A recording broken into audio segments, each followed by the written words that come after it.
Hi everyone, I'm John, I'm the founder of The Heart of Darkness, and we're up at the brewery today to introduce our beers and our operation to you all.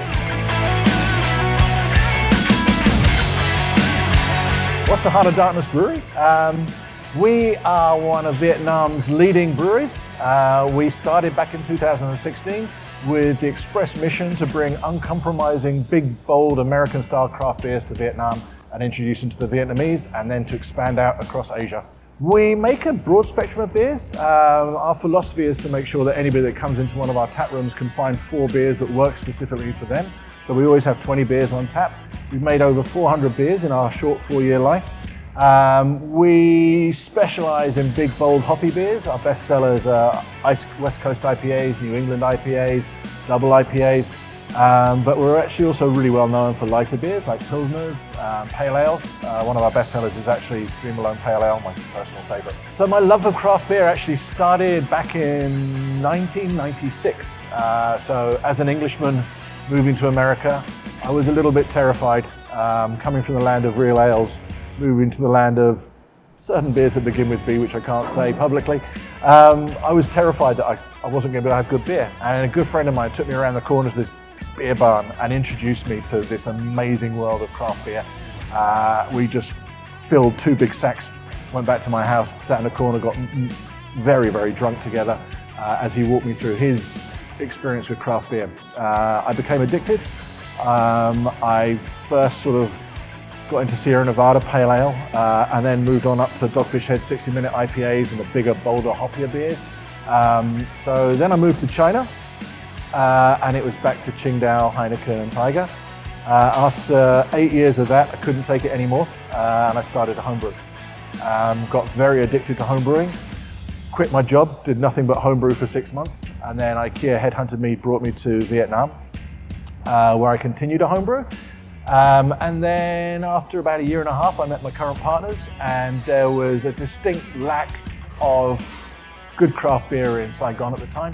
So we decided to set up The Heart of Darkness. And the whole idea was to bring a full-on American-style craft brewery, drop it smack in the center of D1, and make an uncompromising US-style craft brewery smack in the middle of Saigon with big, bold American-style craft beers, at a brewery where the Vietnamese could come and discover what American craft beer was all about, and tell us what it was that they liked, rather than us trying to tell them what they should like. So the concept stems from my favorite book, The Heart of Darkness by Joseph Conrad, which is also the story behind Apocalypse Now, which is also my favorite movie. And we wanted a brand we wanted a name that would be edgy and dark and stick with people. And we figured Heart of Darkness kind of does that. It's sort of a punch in the gut, like, who the hell calls their brewery that? Or like, oh, that's pretty cool. And then we also wanted something that would loosely tie us back to Saigon. So that's the whole Apocalypse Now, Saigon, shit's still only in Saigon moment that ties the brand together there. We've been really, really fortunate to have Duane Morton as our head brewer. And he's the other thing with Duane is that he just has this ability to read what's in my mind. So if we come up with new beers and new concepts, I can just brief it out to him, and the next thing I know, I get a beer coming into the brewery that tastes almost exactly like the one I had in my head, which is a wonderful relationship to have. Thankfully, I only do that very, very few times. Most of the time, the creativity comes all from our brew crew. They develop all the recipes themselves. We don't constrict them. I don't believe in constricting my brewers. I think we get much better results by letting them experiment and letting them play, and letting them have fun in their playground. New Zealand has a very, very special place in our hearts. Duane is from New Zealand, so it's really, really special for us to be taking his beer back home. And I also know it'll make his dad, Morty, super, super proud. And I couldn't be more stoked than to be working with the amazing people at Behemoth. We've been friends with the team at Behemoth for almost as long as we've been around. I got to meet Andrew Childs and his lovely wife, Hannah, in our tap house when I was still managing it. So we had only just opened at that point, and they came through on their honeymoon. That was the start of big respect on both sides. I hunted down his beer and it blew my mind. Andrew continued to hunt down our beer and continues to rave about what we do. So there's a lot of mutual respect between the two breweries. We have very, very similar approaches to beer and how we brew, and the way that we brew, and the way that we both brewers love to push the boundaries and experiment and do something new and different. So I couldn't be prouder than put our brand in the hands of Andrew Charles and the brew team at Behemoth for New Zealand. I've been working for the company since 2016 when we set up the brewery and the bar. I'm New Zealand born and bred. Previous to this, I was working since 2010 brewing in New Zealand. Most recently, before Heart of Darkness, I was at Panhead as lead brewer under Mike Nielsen, and then packed up to come over here and help set up the brewery. Come to Vietnam really for a challenge and for a bit of a change. The craft beer scene in New Zealand obviously is fantastic, one of the best, if not the best in the world. But Vietnam was a challenge. A new startup company building a brewery from scratch was also a new challenge for me, and to be head brewer. So while I was brewing in New Zealand, I was actually on holiday in Thailand. Met a friend from the UK. So at Heart of Darkness, when we set up, we were very much about bringing American style craft beers, which also follows to New Zealand style from my background, to the Vietnamese drinking public. Initially, not only, but was mainly fairly hoppy beers, hop forward beers, IPAs, stronger pale ales. We did a variety from the very beginning, Pilsners, New Zealand Pilsner, a stout, etc.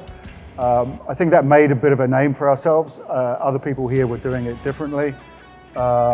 We do also do a huge variety, so I think in the 4 and a bit years that we've been brewing, it's well in excess of 400 completely different beers. We have a pilot system that we brew on. Obviously we get much more variety out of that. The weird and wonderful end of the beers. It's also experiment and trials for beers that will become core range or seasonal big batch release. We like to use Vietnamese ingredients, obviously, but they're not at the fore of most of our beers. But where it's fitting, where it fits with the style, we like to use them. With the nano, we can play to our heart's content. So, you know, triples, Belgian style beers, really quite different ingredients, different pilsners. Now there's a lot more fruited beers, hazies, etc., etc. So we're bringing initially 2 beers to New Zealand, our Kurtz and Sane IPA and our Some Sorcerer New England Hazy IPA. Kurtz is one of our very first beers. Actually comes from John, so John is very keen, very good home brewer before we set up the brewery. Kurtz and Sane was inspired by a number of American IPAs, very strong, very bitter, West Coast-ish IPAs. John took that. John had the recipe pretty much nailed on a home brew scale. We made some tweaks and adapted it to the big kit when we started brewing.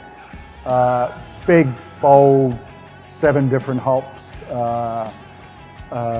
in your face, proper traditional American IPA. Some Sorcerer New England is actually created on the back of a collaboration that we did with Behemoth a couple of years ago. Hence, it's a natural choice to bring to New Zealand from the beginning. The collaboration beer that we did was an Imperial New England IPA, big 9.5% from memory. At the time, that beer used twice as many hops as we'd used in any other beer previously.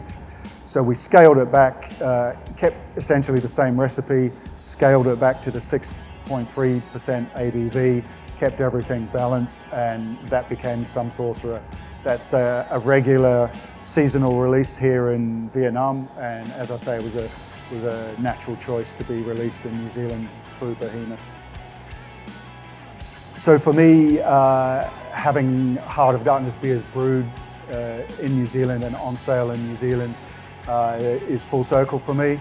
It's a great thing to finally come around. Absolute full trust in Andrew and the team at Behemoth to do a good job with our beers. We love the work that they do and the beers that they make anyway. Now finally, my dad and my brother-in-law and all of my brewery friends in New Zealand get to try Heart of Darkness beers fresh and well made. All right, to the team at Behemoth and to our friends in New Zealand, cheers. Friends and family, colleagues, everybody in New Zealand, cheers. Cheers, mate. Cheers.